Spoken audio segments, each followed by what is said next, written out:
எல்லாருக்கும் வணக்கம். அது ஒரு அழகிய காடு. அதில் நிறைய விலங்குகள் வாழ்ந்து வந்தன. அந்த விலங்குகளாக முயல் ஒன்றும் வாழ்ந்து வந்தது.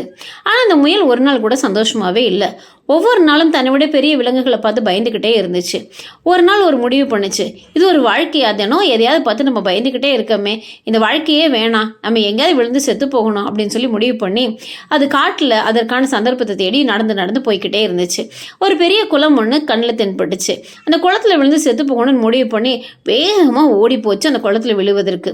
இது ஓடி போகக்கூடிய காலத்தோட சத்தம் கேட்டு அங்கேருந்து தவளைகள்லாம் தெரிச்சு ஓடிச்சு. ஓடி போன முயல் உடனே நின்றுச்சு. நம்மளை பார்த்து பயந்து போறதுக்கும் இந்த காட்டுக்குள்ள விலங்கினங்கள் இருக்கா, அப்ப நாமளும் வலிமையானவங்க தான், நம்ம ஏன் செத்து போகணும்னு முடிவு பண்ணி தன்னுடைய முடிவை மாத்திக்கிச்சு. இது ஒரு கற்பனையான கதையாக இருந்தாலும் நிறைய நேரங்களில் நம்முடைய வாழ்க்கையும் அப்படிதாங்க. நம்மளோட பெரிய அல்லது நாம பெருசுன்னு நினைக்கிற சூழ்நிலைகளை பார்த்து பயந்து ஓடிக்கிட்டே இருக்கோம். வாழ்க்கையில் ரொம்ப பெருசுன்னு ஒண்ணுமே இல்லைங்க. நாம் பார்க்கக்கூடிய பார்வையில் தான் அது பெரியதாகவும் சிறியதாகவும் மாறி போகிறது. நம்ம விட வலிமையானவங்க நிறைய பேர் இருக்காங்க நம்ம நினைக்கிறோம். ஆனால் அப்படி இல்லைங்க.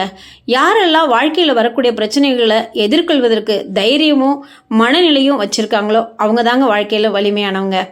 நம்மளால் எதிர்கொள்ள முடியாத பிரச்சனைன்னு வாழ்க்கையில் ஒன்றுமே இல்லைங்க. சந்தோஷமாக இருப்போம். வாழ்க்கை ரொம்ப அழகானது. நானும் வலிமையானவதா அப்படிங்கிற மனநிலையோடு கடந்து செல்வோம். நன்றி.